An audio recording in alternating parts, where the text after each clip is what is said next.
Hi guys, welcome to cool academy. हम लोग ने पिछले लेक्चर में with the help of this animation direction cosines का फॉर्मूला डिराइव किया था और वो फॉर्मूला ये था जिसको हमने with the help of position vector पूरा डिराइव किया था। देखने में कितना कॉम्प्लिकेटेड लगता है अगर हम 2D में देखें। आप ये फिगर देखो, ये फिगर कितना कॉम्प्लिकेटेड लगता है और उसके बाद ये फॉर्मूला आप याद कर लेते हो, रट लेते हो, लेकिन 3D में आपको विजुलाइजेशन जरूरी है। तो हम लोग ने पिछले लेक्चर में जो देखा था डायरेक्शन कोसाइन, किस तरह ये कॉम्प्लिकेटेड फॉर्मूला इजीली समझ में आया था। अगर आपने वो लेक्चर देखा नहीं है तो जरूर देखें, जिसका लिंक हमने ऊपर राइट कॉर्नर में दे रखा है। राइट गाइस, दो ये फॉर्मूला हम लोग ने पोजीशन वेक्टर के हेल्प से डिराइव किया था, लेकिन कॉन्सेप्ट वही होगा। अगर हम लाइन की बातें करेंगे तो लाइन को भी हम उससे रिजेंबल करा सकते हैं पोजीशन वेक्टर में। कैसे, ये हम लोग आगे देखेंगे। तो चलो स्टार्ट करते हैं। डायरेक्शन रेशियोज जो होता है स्ट्रेट लाइन का, उसको हम डायरेक्शन नंबर्स भी कई बुक में बता रखा होता है, तो उसको हम डायरेक्शन नंबर्स भी कहते हैं। ये हमारा LMN डायरेक्शन कोसाइन है। जैसा कि आपको पता ही है कि जो अगर स्ट्रेट लाइन एक्स एक्सिस से जो एंगल बना रही होती है उसका कॉस लेते हैं, उसको L से रिप्रेजेंट करते हैं। उसी तरह वाई एक्सिस से जो एंगल बना रही होती है, जैसे यहाँ बीटा बना रही है, तो उसका कॉस हम M से रिप्रेजेंट करते हैं। सिमिलरली Z एक्सिस से वो एंगल गामा बना रही होती है, उसका कॉस हम N से रिप्रेजेंट करते हैं। और LMN का relation L square plus N square plus M square equal 1 होता है। राइट गाइज, ये हम लोग ने वहां देखा था। आज हम लोग ये डायरेक्शन रेशियो या डायरेक्शन नंबर्स देखेंगे। ये बहुत सिंपल है। जैसा कि रेशियो है तो हम प्रोपोर्शनल ले लेते हैं। मान लेते हैं कोई स्ट्रेट लाइन है, उसका डायरेक्शन रेशियो क्या है, A है और B है और C है। तो ये ABC कुछ इस तरह रिलेटेड होता है, जैसे L इज इक्वल टू हम लिख सकते हैं A इंटू K, कोई कांस्टेंट ले लेते हैं, और फिर M is equal to B into K और N is equal to C into K। Right guys, ये हम रेशियो जो प्रोपोर्शन ले लिया किसके, डायरेक्शन कोसाइन के। राइट, तो अब हम इसे स्क्वायर करके ऐड कर दें। सिंपल है, यहाँ L square plus M square, इन तीनों को हम स्क्वायर करके ऐड करते हैं तो ये हो जाएगा हमारा, दैट इज K स्क्वायर हम कॉमन ले लेंगे, तो K स्क्वायर हमने यहाँ कॉमन लिया, तो A square plus B square plus C square ये हो गया। और L square plus M square क्या होता है, 1, तो ये हो गया K square A square plus B square plus C square, ये हो गया। तो K की वैल्यू हमारी आ गई, that is plus minus 1 divided by A square plus B square plus C square. Right, तो ये K की वैल्यू हो गई। पॉजिटिव है, नेगेटिव है, अकॉर्डिंग टू वहाँ हमारी सिचुएशन हम पॉजिटिव नेगेटिव K को लेंगे। ऑब्वियस है, स्ट्रेट लाइन हमारी एक्यूट एंगल बना रही है एक्सिस से कि ऑब्ट्यूस एंगल बना रही है, इस पे डिपेंड करेगा नेगेटिव और पॉजिटिव। लेकिन अगर मुझे डायरेक्शन कोसाइंस मालूम करना है और डायरेक्शन रेशियो दे रखा है तो हम डायरेक्टली यहाँ पता लगा सकते हैं। जैसे K की वैल्यू आ गई, तो K की वैल्यू कैसे आई, जो कि डायरेक्शन रेशियोज दे रखा था, 1/A square plus B square plus C square किया, तो L की वैल्यू हम यहाँ से लिख सकते हैं, that is L is equal to, हम यहाँ K की वैल्यू डालेंगे इस जगह, तो यह जाएगा plus minus A upon under root A square plus B square plus C square. उसी तरह M निकालेंगे तो M आ जाएगा plus minus P upon under root A square plus B square plus C square, और N आ जाएगा हमारा, that is C upon plus minus रहेगा under root A square plus B square plus C square. Right guys, तो एक चीज clear हो गया कि अगर डायरेक्शन रेशियो हमारा गिवन हो तो हम डायरेक्शन कोसाइन भी निकाल सकते हैं। राइट, और ये K की वैल्यू बहुत हो सकती है, इन्फिनाइट हो सकती है, कुछ भी हो सकती है, कुछ भी वैल्यू ले लें प्रोपोर्शनलिटी, तो K की वैल्यू इन्फिनाइटली होती। तो ये रहा हमारा डायरेक्शन रेशियो। और डायरेक्शन रेशियो अगर किसी भी स्ट्रेट लाइन का गिवन है तो हमारा डायरेक्शन कोसाइन भी मिल जाएगा। डायरेक्शन कोसाइन मिल जाएगा, इसका मतलब क्या होगा कि उसकी एंगल मिल जाएगा, उस स्ट्रेट लाइन का एंगल मिल जाएगा अपने तीनों एक्सिस से। ठीक है, that is X Y Z axis से हमारा वो तीनों एंगल मिल जाएगा, जिससे कि हम उस लाइन का डायरेक्शन को बता सकते हैं। राइट गाइस, ये बात हुई डायरेक्टली थ्योरी, जब हमने कोई लाइन देखी नहीं है।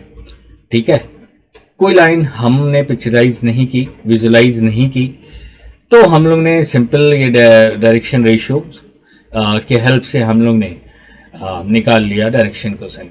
अब हम थोड़ा विजुलाइज करते हैं, जब हमारी स्ट्रेट लाइन गिवन हुई और अगर वो स्ट्रेट लाइन किसी 2 पॉइंट से पास कर रही हो, तब हमारा डायरेक्शन रेशियो क्या होगा या डायरेक्शन नंबर क्या होगा, ये हम देखते हैं। ठीक है, दो आपको पता है, अगर नहीं पता है तो मैं यहाँ बता देता हूँ। अगर दो लाइन दिया रहे, 2 पॉइंट दिया रहे उस लाइन पे, तो direction ratios x1 minus x2 हो जाता है प्रोपोर्शन, यानी बी ए की वैल्यू ये ले लेंगे, बी की वैल्यू y1 माइनस y2 और सी की वैल्यू z1 माइनस z2, ये तो ले ही लेंगे। पर क्वेश्चन है कि ये जो रेशियो ए बी सी की वैल्यू हमने निकाली, जब लाइन हमारी किसी 2 पॉइंट से पास कर रही हो, तो ये आया कैसे एक्चुअली, ये हम लोग जानेंगे। और ये आ गया डायरेक्शन रेशियोज, तो डायरेक्शन को साइन तो आ ही जाएगा, तो और एंगल आ ही जाएगा। राइट, ये तो बात हुई सिंपल याद करने की, लेकिन हम अपने इस चैनल में याद नहीं करना, कॉन्सेप्ट को विजुलाइज करना हमारा मेन टारगेट है, कि आप लोग जब विजुलाइज करेंगे, जब विजुलाइजेशन होगा, तो आप ट्विस्ट प्रॉब्लम जो कॉम्पिटिशन्स में आते हैं उसे आप इजीली सॉल्व कर सकते हैं। राइट गाइस, तो चलो हम इसे अब विजुलाइज करते हैं कि ये direction ratio x1 minus x2, y1 minus y2, z1 minus z2, अगर कोई लाइन किसी 2 पॉइंट से पास कर रही हो, तो ये किस तरह ये डायरेक्शन रेशियोज हो जाता है। राइट गाइस, तो चलो स्टार्ट करते हैं। पहले हम लोग इसे देखते हैं 2D प्लेन पे, या अभी हम जैसे जो मैंने आपको पहले बताया था कि पोजीशन वेक्टर से जो हम लोग ने निकाला था पिछली बार डायरेक्शन कोसाइन, वो किस तरह हम लाइन का उसको रिजेंबल करा सकते हैं लाइन के डायरेक्शन कोसाइन से। ये कोई भी लाइन है हमारी पास कर रही हो, हम इसे फॉर द टाइम बिंग, ये लाइन हमारी फिक्स ही रहेगी, लेकिन फॉर द कैलकुलेशन पर्पस इसको क्या करेंगे, हम यहाँ ओरिजिन से पास करा लेंगे और ये डायरेक्शन कोसाइन हम यहाँ निकाल लेंगे, और ये पैरेलली शिफ्ट हो रही है इसलिए यहाँ वापस उसे भेज देंगे, तो ये डायरेक्शंस यहाँ पे कभी चेंज नहीं होगा। राइट, तो और अगर ये लाइन हमारी यहाँ पे आई, सपोज कर लो, तो यहाँ पे अगर हमने कोई पॉइंट ले लिया, सपोज कर लो यहाँ पे हमने पॉइंट ये ले लिया, P ले लिया, तो अब ये तो पोजीशन ही वेक्टर बन गया ना। अब ये लाइन तो इसी से जा रही है, तो ये पोजीशन वेक्टर हो गया। तो जो हमने डिराइव किया था पिछले लेक्चर में direction cosine with the help of position vector, same हो गया ना। आप देखो OP क्या हो गया हमारा, पोजीशन वेक्टर, तो वो कॉन्सेप्ट डेरिवेशन का इस लाइन पे भी सेम है जैसा हम लोग ने पिछले लेक्चर में डिराइव किया था। राइट, ये हम पहले 2D प्लेन में देखेंगे।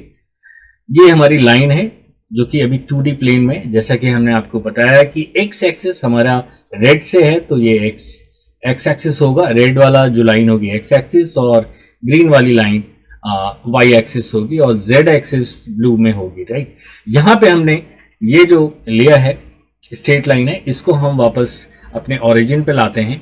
ये ओरिजिन पे लाया, और अब हम इसे 2 लाइन्स 2 पॉइंट से पास कराते हैं। ये हम ले लेते हैं P, और ये ले लेते हैं, लेट इट बी R ले लेते हैं।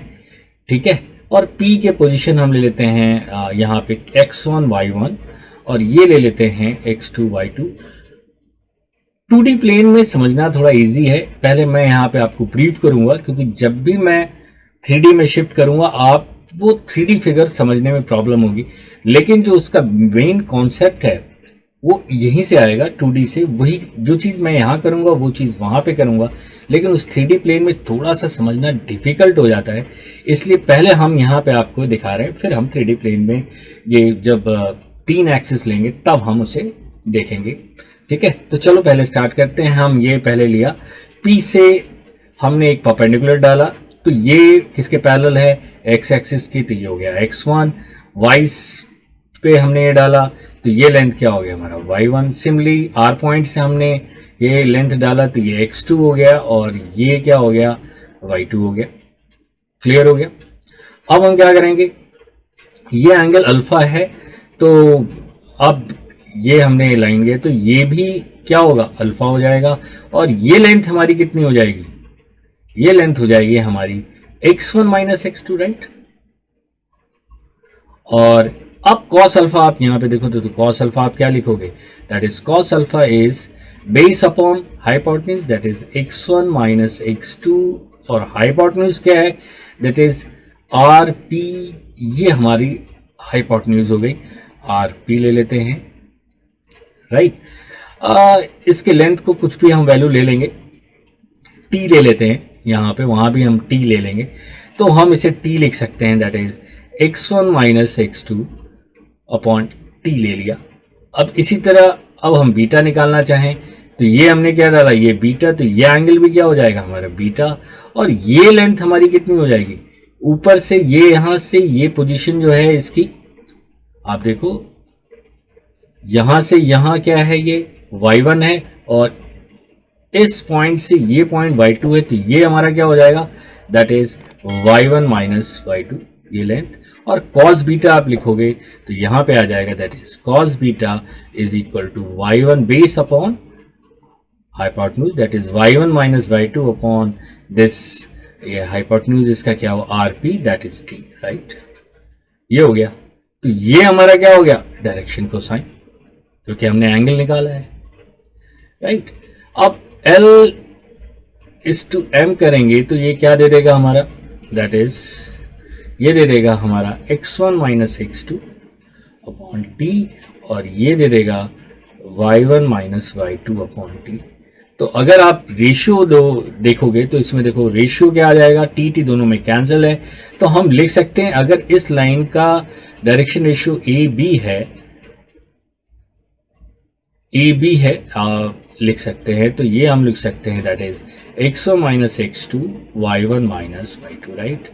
ये हम डायरेक्शन रेशियोज लिख सकते हैं, इसका डायरेक्शन हमें पता चल गया, ठीक है। ये हमारा 2D प्लेन में हुआ जो कि इसका डायरेक्शन दे रहा है। और अगर हम इसे देखें, प्रोपोर्शनलिटी साइन देखें, जैसे कि वहां पे हमने देखा, तो यहाँ पे आपकी k की वैल्यू क्या होगी, ये आप देखो, हमने वहां पे देखा था k की वैल्यू क्या आई थी हमारी, वहां पे प्लस माइनस अंडर रूट करके आई थी। यहाँ पे k की वैल्यू क्या हो जाएगी, अगर हम लिखना चाहें तो लिख सकते हैं 1/t लिख सकते हैं, तो l की वैल्यू हम लिख सकते हैं, दैट इज a इंटू के लिख सकते हैं, कि a b की वैल्यू हमारी ये होगी, इस टू आप लिखो या इक्वल कर दो आप, ठीक है, बात बराबर है। तो l की वैल्यू हम लिख सकते हैं यहाँ पे, दैट इज a हमारा x1 माइनस x2 हो गया, और ये t हो गया, देखो यही आ गई ना। तो ये हमारा डायरेक्शन रेशियो हो गया, यानी हम इसको लिख सकते हैं, ये हमारा डायरेक्शन रेशियो 2D प्लेन में, तो इसका डायरेक्शन रेशियो की वैल्यू जो होगा वो क्या होगा, a की वैल्यू क्या हो जाएगी x1 माइनस x2, और ये हो जाएगी y1 माइनस y2। और अगर वो 3D में होगा, यानी z एक्सिस भी लेंगे, तो वहां पे सिंपल एक और यहाँ पे टर्म आ जाएगा c, और यहाँ पे आ जाएगा z1 माइनस z2, राइट। ये तो रट लिया, इसमें कोई प्रॉब्लम नहीं है, पर ये इस तरह ये 3D प्लेन में कैसे आया ये हम लोग भी देखेंगे अभी, ठीक है। इतनी प्रॉब्लम यहां तक को समझना रटना आसान है, लेकिन अगर वो 3D में है तो ये चीज कैसे आ रही है ये हम लोग वहां पे समझेंगे डिटेल में।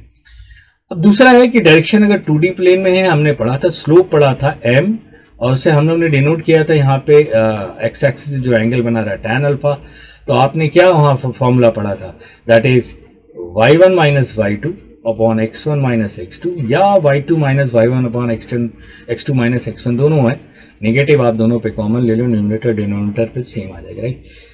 तो ये भी तो डायरेक्शन दे रहा था, तो यहां से भी तो सेम आना चाहिए, तो यहां से भी सेम आएगा।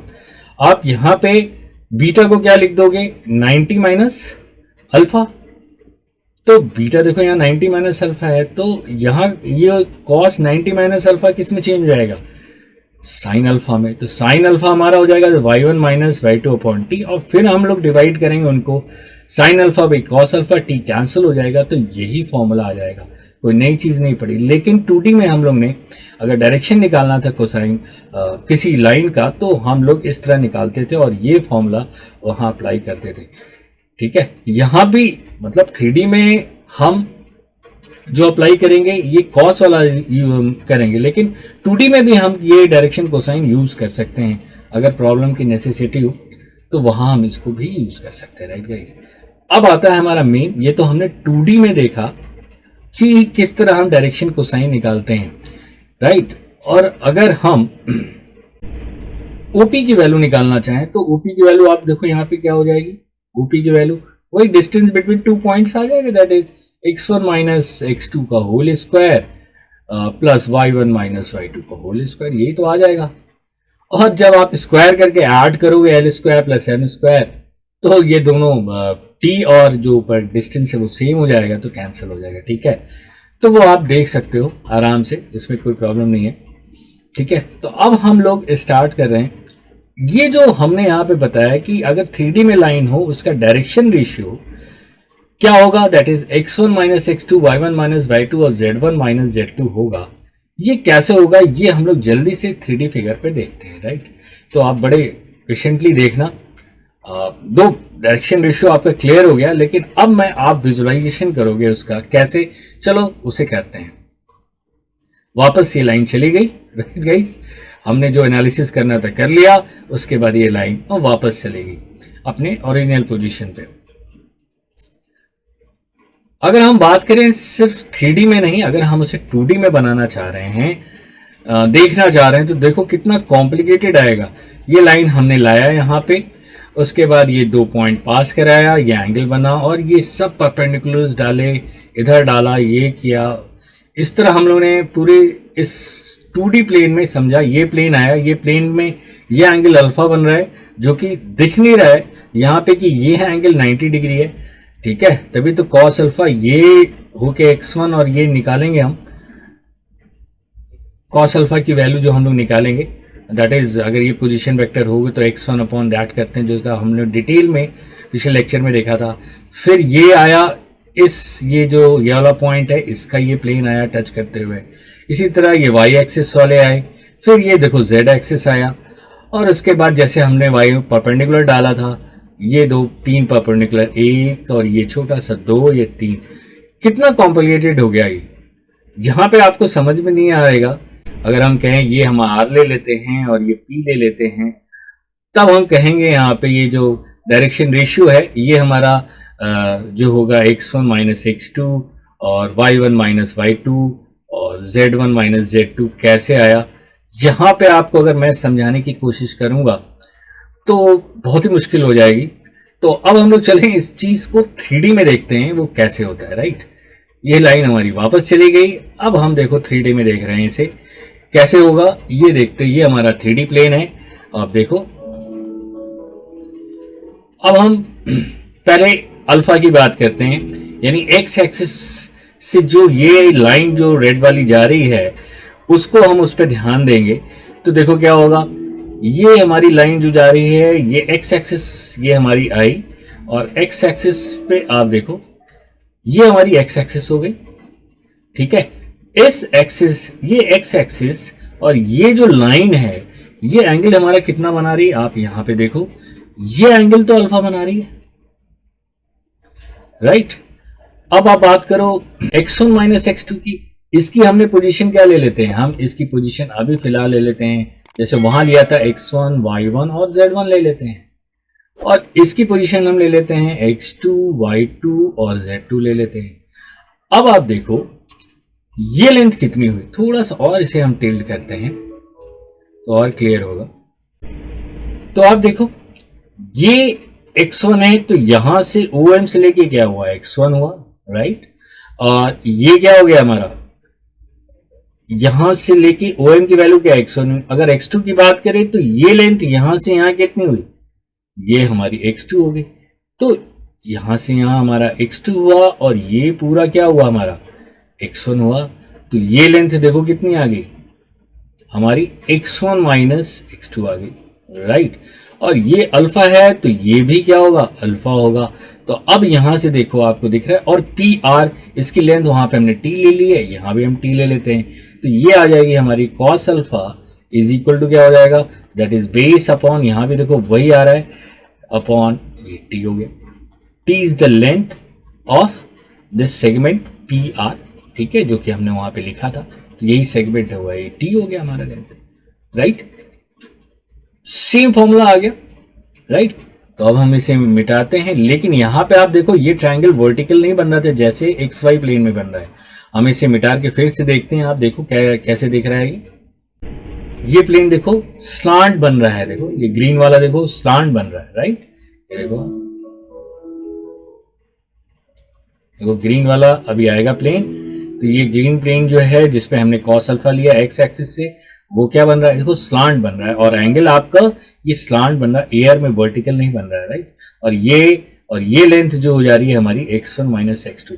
अब हम बात करते हैं किसकी, y की देखते हैं। तो y एक्सिस पे हम आते हैं जो कि ग्रीन कलर का है, वो अब ग्रीन कलर का देखो y एक्सिस आएगा हमारा, ये हमारा ग्रीन कलर का हो गया। अब हम यहाँ पे इसे रोकते हैं, देखो ये भी स्लांट है, और यहाँ पे आप देखो ये एंगल कितना बनेगा y एक्सिस से, ग्रीन कलर का है यानी y एक्सिस है, तो ये हो गया हमारा बीटा। और अगर ये p है तो ये पूरी लेंथ कितनी हो जाएगी, y के पैरेलल होगी, तो ये होगी y1, और ये यहां से यहां कितनी हो जाएगी, ये हो जाएगी y2। तो ये लेंथ जो है ऊपर कितनी हो जाएगी, ये वाली length, that is y1 minus y2, और ये जो एंगल है ये बीटा के इक्वल हो गया। अब आप देखो फिर यहां से आप देखो तो क्या लिख सकते हो आप, cos beta is equal to क्या लिख सकते हो, y1 माइनस y2 अपॉन क्या लिखेंगे, t इज द, ये जो सेगमेंट है लाइन का पी आर, जो कि दो पॉइंट के बीच का डिस्टेंस, उसी की तो लेंथ है, दैट इज पी आर जो है वो हम डिस्टेंस फॉर्मूला से निकाल सकते हैं। तो actually T is the distance of 2 points on the line है। तो ये हमारा cos बीटा आ गया, और किस तरह आया देखो, y1 minus y2 upon T आ गया, ये cos बीटा हुआ। 2D प्लेन में ये वर्टिकल था देखिए, लेकिन यहाँ आप 3D में देख रहे हो ये एंगल स्लांट बन रहा है, ठीक है, इसे भी मिटाते हैं। अब एक बार फिर से आप देखो इसको, आपको दिखेगा ये जो एंगल देखो आ रहा है, देखो ये जो ट्रायंगल ये स्लांट है, एयर में बन रहा है, ठीक है। अब बहुत ही सिंपल हो गया, अब मुझे चाहिए गामा, तो गामा भी यानी डायरेक्शन रेशियो चाहिए हमें ये, तो ये z एक्सिस के अलोंग जो एंगल बन रहा है वो आप देखो क्या है हमारा, ये हमारा क्या हो गया गामा। ये यहां से ये लेंथ हमारी कितनी है, ये हमारी z1 है, और यहां से ये लेंथ हमारी कितनी है, ये हमारी z2 है, तो ये वाली लेंथ हमारी क्या होगी, z2 हो गई। ये तो साफ दिख रहा है, ये पूरी लेंथ हो गई हमारी कितनी, z1, तो ये लेंथ हमारी कितनी हो जाएगी, z1 माइनस z2, और ये एंगल आपका बराबर होगा, ये भी हो जाएगा गामा। तो आप फिर यहां से देखोगे तो आएगा cos gamma is equal to base जो हो गया z1 minus z2 upon rp यानी t, जो कि उस लेंथ दो पॉइंट के बीच का डिस्टेंस यानी वो जो लाइन सेगमेंट है उसका लेंथ है ये t, राइट। तो यहां से भी देखो ये फॉर्मूला आ गया। यहां पे आपने क्या देखा कि ये विजुलाइज किया, रटा नहीं, आपने इस 3D फिगर में इस पूरे डेरिवेशन को आपने विजुलाइज किया, जो कि बहुत ही इंपॉर्टेंट है। आपको विजुलाइजेशन 3D में क्या है कि आपको विजुलाइजेशन करना जरूरी हो जाता है कभी कभी, ठीक है। आप अगर विजुलाइज करोगे तो आपके प्रॉब्लम्स बहुत ही इजीली सॉल्व करेंगे और कॉन्सेप्ट को बहुत अच्छे से आप समझोगे। तो कोशिश ये क्या करो, चाहे फिजिक्स चाहे मैथ्स आप पढ़ रहे हो, विजुलाइजेशन करा करो। हाँ थोड़ी मुश्किल होती है 3D में, लेकिन मैं आपको पूरी कोशिश करता हूँ, चाहे मैं फिजिक्स पढ़ाऊँ या मैथ्स पढ़ाऊँ, आपको मैं विजुलाइज कराना चाहता हूँ, जिससे कि आप उस कॉन्सेप्ट को आप अप्लाई कर सको। और जब प्रॉब्लम थोड़ी सी भी टिपिकल आती है जो एग्जाम में, अगर आपका विजुलाइजेशन क्लियर है तो आप अटेम्प्ट करने लायक बनते हो, आपको कॉन्फिडेंस लेवल आगे बढ़ता है। तो मेरी पूरी कोशिश रहती है कि कॉन्सेप्ट को हम आपको विजुलाइज करके दिखाएं, 3D में दिखाएं, जिससे कि आप देखो और उसे अप्लाई कर पाओ, ना कि रटो। रटने में तो बहुत ही मुश्किल हो जाता है जब प्रॉब्लम ट्विस्ट होती हैं, थोड़ी डिफिकल्ट होती है, राइट गाइज। तो ये बातें हुई हमारी डायरेक्शन रेशियोज की, डायरेक्शन कोसाइंस की।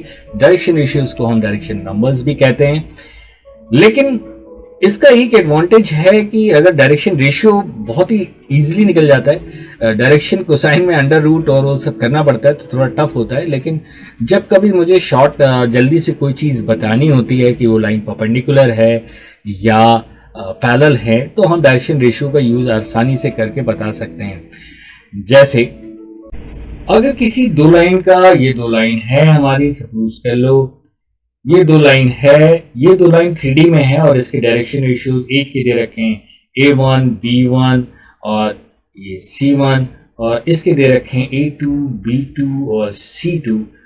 तो डायरेक्शन रेशियोज तो हम अगर ये पता है या 2 पॉइंट से पास कर रही है ये लाइन, ये भी दे रखा है 2 लाइन 2 पॉइंट से ये पास कर रही हो, तो इसका डायरेक्शन रेशियोज तो हम बड़े आराम से निकाल सकते हैं ना, डिफरेंस करके, कोई स्क्वायर करने की जरूरत नहीं है।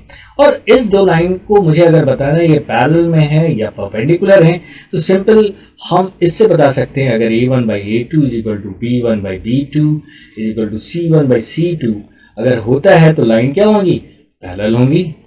और अगर ये दोनों लाइन परपेंडिकुलर हैं तो क्या होंगी, that is A1A2 plus B1B2 plus C1C2 equal 0 है, तो ये दोनों लाइन क्या होंगी, परपेंडिकुलर होंगी। कितनी जल्दी बता दिया, न स्क्वायर करने की जरूरत न कुछ करने की, ठीक है। 2 पॉइंट्स दोनों अगर गिवन है या दोनों के डायरेक्शन रेशियोज हैं, ना मुझे डायरेक्शन कोसाइन निकालने की जरूरत है, ठीक है।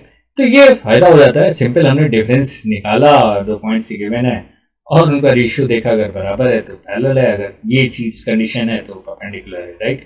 और इसके बीच का एंगल अगर मुझे चाहिए तो ये हमारा होता है cos थीटा। इनके दो एंगल, इन दो स्ट्रेट लाइन के बीच का एंगल थीटा है, तो इनके बीच का जो एंगल होता है वो होता है A1A2 plus B1B2 plus C1C2 divided by under root, ये हो जाएगा A1 square plus B1 square plus C1 square और फिर इंटू कर देंगे, that is A2 square plus B2 square plus C2 square, right. अब ये फॉर्मूला फिर आपकी बातें आ गई, रट के रट लिया, ये आया कैसे, ये भी एक सोचने वाली बात है। तो इसको हम जब हम एंगल बिटवीन टू लाइंस देखेंगे आगे आने वाले चैप्टर में, तो इस चीज़ को भी वहाँ पे हम देखेंगे। वैसे ही सिंपल वेक्टर से आ जाता है, तो ऐसा कुछ नहीं है। वेक्टर अगर आप पढ़े होगे तो वहाँ पे आप ये फॉर्मूला डिराइव किए होगे, नहीं है तो हम अपने आने वाले लेक्चर में इस चीज़ को डिराइव करेंगे। रटना नहीं है, क्योंकि इस चैनल में कोई चीज़ रटना नहीं है, आपको क्रिस्टल क्लियर होना चाहिए। हाँ, क्लियर होने के बाद आपको अगर याद रहता है तो वो आपका बोनस होता है, वो आपको टाइम बचाता है एग्जाम में, जो कि मोस्ट इम्पॉर्टेंट है, ठीक है। आया कैसे वो भी पता होना चाहिए और याद हो जाए तो बहुत ही अच्छा होता है, जो आपको एग्जाम में वक्त को बचाता है। राइट गाइस, ये कुछ बातें हुई डायरेक्शन रेशियोज की।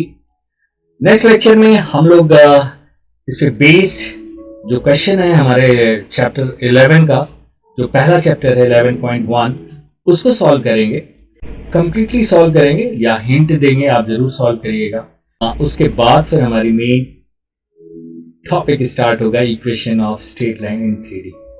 तो देखना मत भूलिएगा, और अगर इस चैनल को आपने सब्सक्राइब नहीं किया है तो सब्सक्राइब करें, लाइक करें और शेयर करें अपने दोस्तों के बीच, जहां पे आपको फील कराया जाता है सब्जेक्ट का, चाहे वो मैथ्स हो चाहे फिजिक्स हो। So guys, bye bye, take good care of yourself, see you in the next lecture, thanks for watching.